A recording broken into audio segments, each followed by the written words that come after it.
Shalom, salam, damai sejahtera di dalam kasih Tuhan. Saudara, saya Pendeta Lukas Eko Sukoco dari Padepokan Diakonia Mitra Kinasih GKJ Purworejo. Semoga kasih dan setia Tuhan menyertai ibu bapak dan saudara, dan kita senantiasa dalam naungan kasih Allah. Kita akan membahas tentang ziarah iman. 5 fakta yang tak banyak diketahui orang. Ziarah iman, 5 fakta yang tak banyak diketahui orang. Saudara, ziarah iman bukan sekedar wisata atau berlibur, bukan. Ziarah iman adalah waktu yang ditentukan untuk melakukan kunjungan ziarah yang penuh makna dan kaitannya dengan iman percaya kita. Sedangkan yang dimaksud dengan doa adalah komunikasi kita dengan Tuhan, bukan ritual, bukan mengucapkan kalimat tertentu lalu kita menyebutnya doa dengan cara begini dan begitu, lalu kita menyebutnya doa. Bukan. Doa yang dimaksud adalah doa dalam pengertian yang terdalam, relasi manusia dengan Sang Pencipta, yaitu Tuhan. Tentu ini bukan soal menghadap kemana dan bukan soal pakai bahasa apa, karena kita tahu Tuhan Sang Maha Tahu. Jadi dalam RHI kali ini yang disebut doa adalah komunikasi yang erat, relasi dengan Tuhan. Bukan ritual begini begitu, begitu begini, bahasa ini itu dan seterusnya. Bukan. Ini yang harus dipahami terlebih dulu. Oleh karena itu, ziarah iman dengan doa, maka diandekan ibu, bapak, dan saudara kalau melakukan itu sudah mempersiapkan diri. Bukan sekedar mandi, bukan sekedar sudah makan atau apa, tapi yang dimaksud adalah persiapan hati untuk ziarah iman dengan doa. Dan itu akan menentukan apakah ziarah iman kita yang kita lakukan dengan doa memiliki makna, ada manfaatnya atau tidak. Orang bisa saja beberapa bareng ziarah iman. Yang satu diberkati, yang satu mendapat manfaat, yang satu ini penuh makna, tapi yang lain-lain mungkin tidak. Dia datang hanya untuk mau lihat tempat yang indah, dia datang hanya untuk mau selfie, dia datang hanya untuk bikin status di media sosial, ya boleh saja. Tapi sebagai hambanya saya mengajak, yang utama dalam ziarah iman dengan doa adalah relasimu dengan Tuhan, dan itu akan membuat hidupmu lebih baik. Bukan sekedar bikin status atau foto, selfie, bukan. Ya itu boleh, tapi yang utama bukan itu. Dalam sejarah iman, berikut adalah fakta yang pertama. Doa dalam sejarah iman, inilah fakta yang pertama. Ada di Injil Markus 1 ayat 35. Markus 1 ayat 35. Pagi-pagi benar, yakni hari masih gelap, ia bangun dan pergi keluar. Ia pergi ke tempat yang sunyi dan berdoa di sana. Ini fakta yang pertama, yaitu doa syukur pagi hari. Semalam istirahat, tidur, dan hari ini mau berbuat ini dan itu, dan kemarin sudah disertai diberkati, maka hari ini memohon berkat. Maka fakta yang pertama dalam ziarah iman adalah doa untuk ungkapan syukur. Dan Markus 1:35 yang dilakukan oleh Tuhan Yesus ini menjadikan contoh yang baik. Doa pagi hari, doa syukur pagi hari. Silakan, Anda ulang tahun, saudara diangkat pegawai, atau naik jabatan, atau apa, saya sarankan bukan pergi ke rumah makan dan pesta, itu juga boleh. Bukan pergi ke mall dan banyak belanja, itu juga tidak salah. Tapi yang utama justru adalah kita pergi dan mengucap syukur di dalam doa. Di rumah juga bisa. Tapi ini tempat khusus seperti Yesus dikatakan. Dia tidak di kamarnya, tapi hari masih gelap. Dia pergi keluar, dia pergi ke tempat yang sunyi, dan dia berdoa. Kalau kita pengikut Kristus, Kristianos, pengikut Kristus, yang mestinya kita mengikuti teladan-teladan yang baik untuk meningkatkan iman dan spiritualitas kita. Fakta doa yang pertama dalam sejarah iman adalah doa syukur. Doa syukur. Adapun fakta kedua sejarah iman dengan doa. Fakta kedua adalah yang disebut, kalau tadi doa syukur, maka yang kedua ini adalah doa personal, doa pribadi, doa yang terkait dengan pergumulan diri.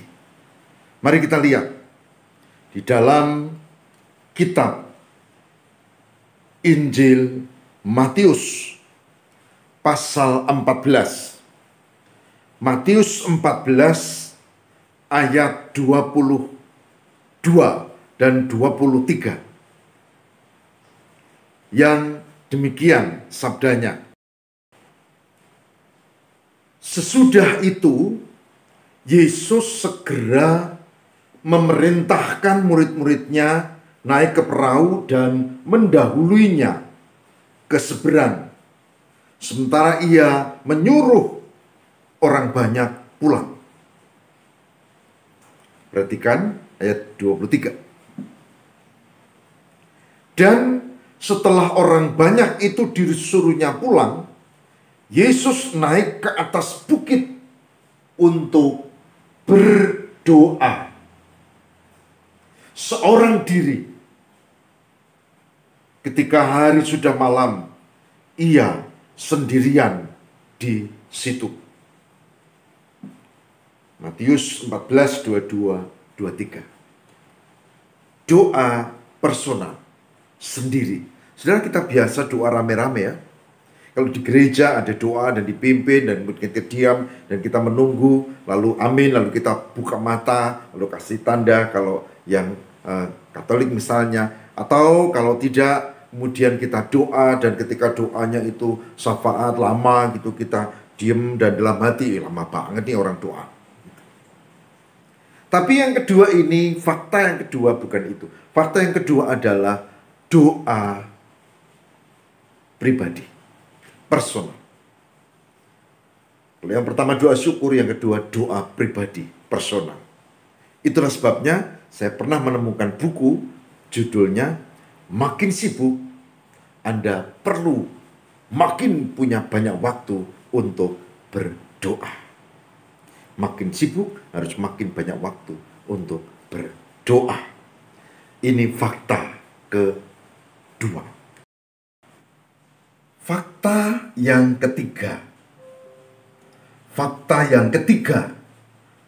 Tidak hanya doa syukur, tidak hanya doa personal, tapi ini lebih spesifik, lebih khusus, yaitu doa yang terkait dengan pergumulan dan persoalan yang berat.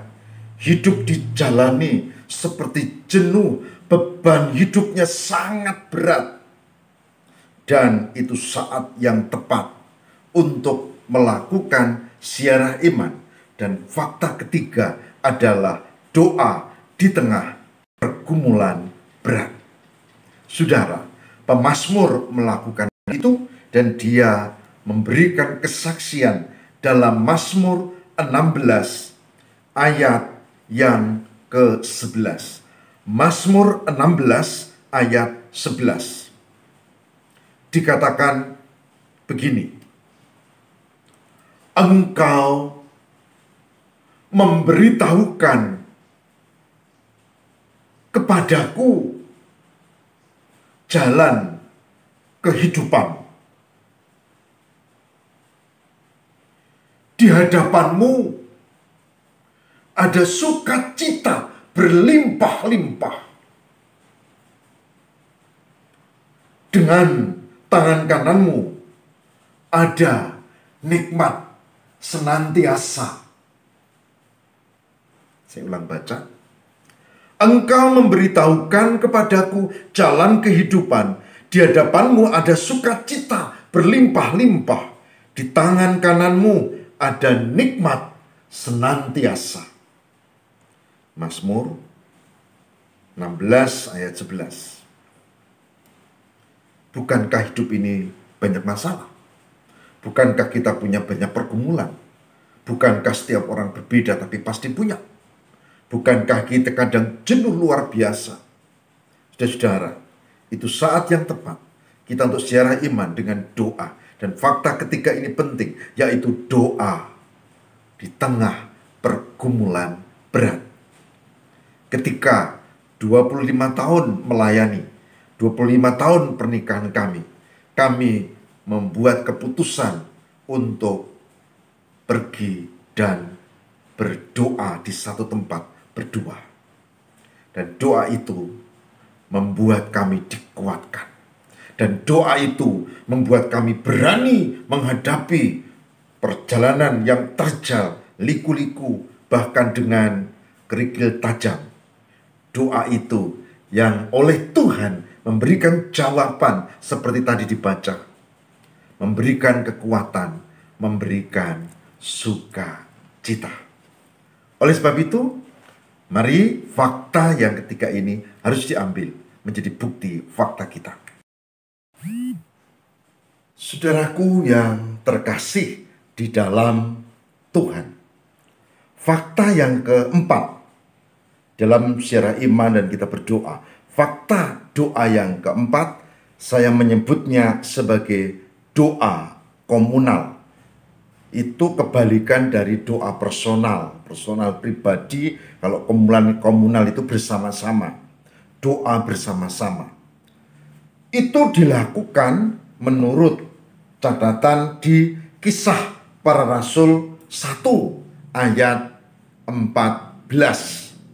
Kisah Para Rasul 1 ayat 14. Dikatakan begini, mereka semua bertekun dengan sehati dalam doa bersama-sama. Dengan beberapa perempuan serta Maria ibu Yesus dan dengan saudara-saudara Yesus. Kisah Rasul 1 ayat 14. Saya ulangi pembacaannya. Mereka, ini para rasul, mereka semua bertekun dengan sehati dalam doa bersama-sama dengan beberapa perempuan serta Maria ibu Yesus dan dengan saudara-saudara Yesus. Mereka kumpul, mereka bersekutu, dan mereka berdoa. Doa komunal. Doa bersama-sama. Oleh sebab itu, orang Kristen tidak diajari untuk egois, doa dewe-dewe, enggak. Tapi doa sendiri juga, tapi juga doa bersama juga. Nah, itu. Ini fakta yang keempat. Doa komunal. Sedangkan yang terakhir, yang kelima, ini lebih spesifik lagi dari doa komunal, yaitu yang disebut dengan yang kelima, doa syafaat. Tentang doa syafaat, antara lain diungkap dalam kitab 1 Timotius 2, 1 Timotius 2 ayat 1, 2, dan 3. 1 Timotius 2 ayat 1, 2, dan 3. Yang beginilah sabdanya. Pertama-tama, aku menasihatkan kamu, naikkanlah permohonan, doa syafaat, dan ucapan syukur untuk semua orang. Untuk raja-raja dan untuk semua pembesar, agar kita dapat hidup tenang dan tenteram dalam segala kesalehan dan kehormatan.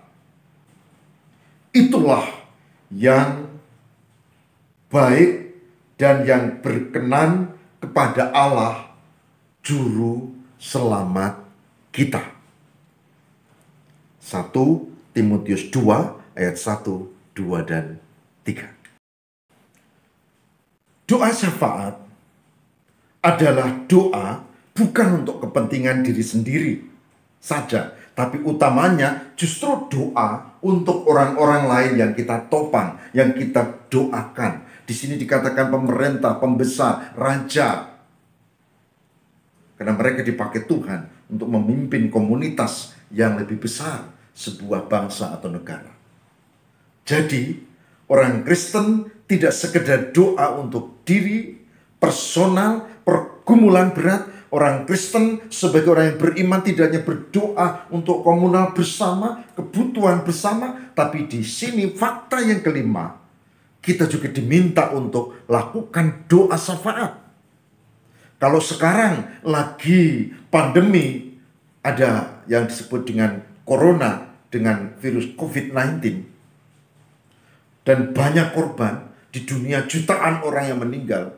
Di Indonesia juga banyak. Di sekitar kita bergelimpangan korban, baik yang terselamatkan maupun yang tidak. Kita perlu juga doa syafaat. Kita perlu juga memanjatkan doa kepada Tuhan tentang ini supaya segera teratasi. Saudara, 5 fakta doa dalam siarah iman yang sangat penting, yang kadang tidak banyak diketahui orang. Saudaraku yang terkasih di dalam Tuhan, hari ini sebagai hambanya saya mengajak, mari ketika kita hidup dengan berbagai kenyataan seperti ini, sekarang penghujung tahun, lalu nanti memasuki tahun baru, saya mengajak, lakukanlah hal-hal yang baik. Dalam hal ini, siarah iman menjadi salah satu model. Bukan sekedar dolan ke pantai, bukan sekedar datangi tempat-tempat wisata, tapi lebih yaitu siarah iman yang menguatkan iman kita akan memasuki tahun baru yang kita tidak tahu apa yang akan terjadi. Dan tentu siarah iman ini dengan doa. Dan hari ini sudah saya ungkap 5 fakta tentang doa. Mulai dari tadi doa syukur, kemudian ada doa tentang bagaimana kita di tengah pergumulan, ada doa personal, ada doa komunal, tapi juga ada doa syafaat. Semoga ini bermanfaat dan menjadikan inspirasi untuk kita lakukan. Semoga Tuhan berkati. Mari kita tutup dengan doa. Tuhan, terima kasih untuk inspirasi hari ini, RHI Renungan hari ini, tentang 5 fakta doa dalam siarah iman kami. Semoga kami tak hanya paham, tapi hayati, tak hanya paham dan hayati, tapi lakukan dalam kehidupan. Terima kasih Tuhan, Kami ucap syukur, biarlah Tuhan menguatkan dan memberkati di dalam nama Kristus pengantara kami. Amin.